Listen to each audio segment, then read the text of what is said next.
ఈ వీడియో చూసే ముందు జై శ్రీరామ్ అని ఒక కామెంట్ చేయండి. ఈ మొక్కలు మీ ఇంట్లో అస్సలు ఉండకూడదు. ఉంటే కష్టాలు తప్పవు. వాస్తు శాస్త్రంలో కొన్ని దురదృష్టకరమైన మొక్కలు ఉన్నాయి. కొన్ని మొక్కలను ఇంటి ముందు నాటడం వల్ల మన ఇంటికి అస్సలు కలిసి రాదు. ఇంట్లో డబ్బు కష్టాలు, అనారోగ్య సమస్యలు వస్తాయి. కాబట్టి మీ ఇంట్లో ఏ మొక్కలు ఉంటే అదృష్టం, అలాగే ఏ మొక్కలు ఉంటే దురదృష్టమో ఈ వీడియోలో తెలుసుకుందాం. ముఖ్యంగా మీ ఇంటి ముందు నిమ్మకాయ చెట్టు, అలాగే జామ చెట్టు ఎట్టి పరిస్థితుల్లోనూ ఉండకూడదు. ఈ రెండు చెట్లు ఉండడం వల్ల మీ ఇంట్లో గొడవలు జరుగుతాయి. వాస్తు శాస్త్రం ప్రకారం మన ఇంటి ముందు గోరింటాకు చెట్టును అస్సలు నాటకూడదు. ఈ చెట్టు ప్రతికూల శక్తులచే నివసిస్తుంది. దీని కారణంగా గోరింటాకు చెట్టు ఉన్న ఇంటికి అస్సలు కలిసి రాదు. అలాగే జ్యోతిష్య శాస్త్రం ప్రకారం రేగు చెట్టు ఉన్న ఇంట్లో డబ్బు కష్టాలు ఉంటాయి. ఆ ఇంట్లో మహాలక్ష్మి నివసించదు. కాబట్టి రేగు చెట్టు ఉన్న ఇంట్లో కష్టాలు తప్పవు. మన ఇంటి ముందు కాస్త చెట్లు పెంచుకునే స్థలం ఉంటే ఉసిరి చెట్టును నాటండి. మన ఇంటి ముందు ఉసిరి చెట్టు ఉంటే చాలా మంచిదట. ఇది మీ ఇంటికి అదృష్టాన్ని తీసుకువస్తుంది. వాస్తు ప్రకారం మీ ఇంటి చుట్టూ ఎలాంటి ముళ్ళను ఉంచకూడదు. మీ ఇంటి దగ్గర ముళ్ళ మొక్కలు ఉంటే మీ జీవితంలో అనేక సమస్యలు ప్రారంభమవుతాయి. వాస్తు శాస్త్రం ప్రకారం అత్యంత పవిత్రమైన మొక్కలలో తులసి మొక్క ఒకటి. తులసి మొక్కను మట్టి కుండీలో మాత్రమే పెంచాలి. ఎట్టి పరిస్థితుల్లోనూ నేల మీద నాటకూడదు. ఇంట్లో మొక్కలను పెంచుకునేవారు ఇంటి గుమ్మానికి ఎదురుగా చెట్లను పెంచకూడదు. ఇలా చేయడం వలన ఇంటి యజమానికి కీడు సంభవిస్తుంది. చాలా మంది ఇళ్లలో మనీ ప్లాంట్ మొక్క కనిపిస్తుంటుంది. అయితే వాస్తు ప్రకారం మనీ ప్లాంట్ మొక్కను ఇంటి బయట నాటకూడదు. ఎందుకంటే మనీ ప్లాంట్ మొక్క మీ ఇంటి ముందు ఉంటే అందరి కళ్ళు దాని మీద పడతాయి. దీనివల్ల మీ ఇంటికి నరదృష్టి కలుగుతుంది. కాబట్టి మనీ ప్లాంట్ మొక్కను ఇంటి బయట కాకుండా ఇంటి లోపల పెంచుకుంటే మీ ఇంటికి డబ్బు రావడం ప్రారంభం అవుతుంది. కలబంద మొక్కని అదృష్ట మొక్కగా భావిస్తారు.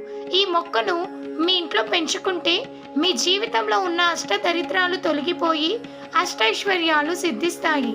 వాస్తు ప్రకారం బంతి పూల మొక్కలు అదృష్టాన్ని సూచిస్తాయి. ఈ బంతి మొక్క అదృష్ట మొక్కగా పరిగణిస్తారు. మీ ఇంట్లో పెరిగేందుకు అనువైన ఏకైక ముళ్ళ మొక్క గులాబీ. వాస్తు శాస్త్రం ప్రకారం గులాబీ పూల మొక్కలు చాలా శుభప్రదం. ఎందుకంటే ఇది ప్రతికూల శక్తిని తొలగిస్తుంది. మరియు గులాబీ మొక్కను పెంచుకుంటే మీ ఇంటికి చాలా మంచిది. మన ఇంటి ముందు పాలు కారే మొక్కలు, బొప్పస్కాయ మొక్కలు అస్సలు ఉండకూడదు. చెట్లను పెంచడం వల్ల భార్యాభర్తల మధ్య కలహాలు, ఆర్థిక ఇబ్బందులు చోటు చేసుకునే ప్రమాదం ఉంది. అలాగే మీ ఇంటి చుట్టుపక్కల ఎండిపోయిన చెట్లు అస్సలు ఉండకూడదని, వాటి ద్వారా మీ ఇంట్లోకి నెగిటివ్ ఎనర్జీ వ్యాపిస్తుంది. మన ఇంటి ముందు మల్లె మొక్క ఉంటే మీ ఇంటిని సువాసనతో నింపడమే కాకుండా మీ సంపదను కూడా పెంచుతుంది. ఈ మొక్క చాలా అదృష్టమని, పాజిటివ్ శక్తి కలిగి ఉంటుందని వాస్తు పండితులు చెబుతున్నారు. నారింజ చెట్టు కూడా చాలా శుభప్రదమైనది. ఈ మొక్క మీ అదృష్టాన్ని పెంచుతుంది. ఇంటి ఆవరణలో ఈత చెట్లు ఉండకూడదు. ఈ చెట్టు ఉండడం వల్ల మీ కుటుంబంలో ఆర్థిక ఇబ్బందులు ఎదురవుతాయి. ఇక అరటి మొక్క అనేది మన భారతదేశంలో పూజించే పవిత్ర మొక్క. ఇది అదృష్టం మొక్కగా పరిగణించబడుతుంది. అరటి చెట్టు ఉన్న ఇంట్లో ధనం, మంచి ఆరోగ్యం, మానసిక శాంతి లభిస్తుంది. ఇంటి చుట్టూ చింత చెట్టు ఉండడం వల్ల ఇంట్లోకి నెగిటివ్ ఎనర్జీ వస్తుంది. హిందూ మతంలో పువ్వులకు ఎంతో ప్రాముఖ్యత ఉంది.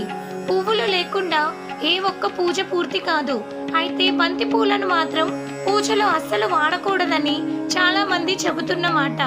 గన్నేరు పూలతో దేవుడిని పూజిస్తే మీ వ్యవహారంలో అధిక లాభాలు వస్తాయి.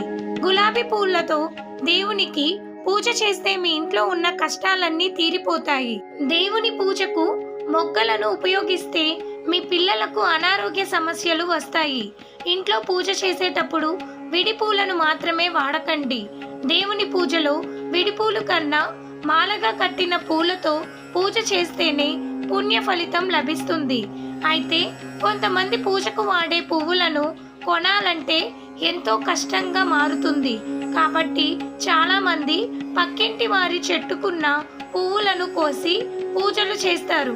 కానీ నిజానికి పక్కవారి చెట్టుకి ఉన్న పువ్వులను కోసి పూజ చేయడం వల్ల మనం చేసే పూజలో సగం పుణ్యం వారికే చెందుతుందట.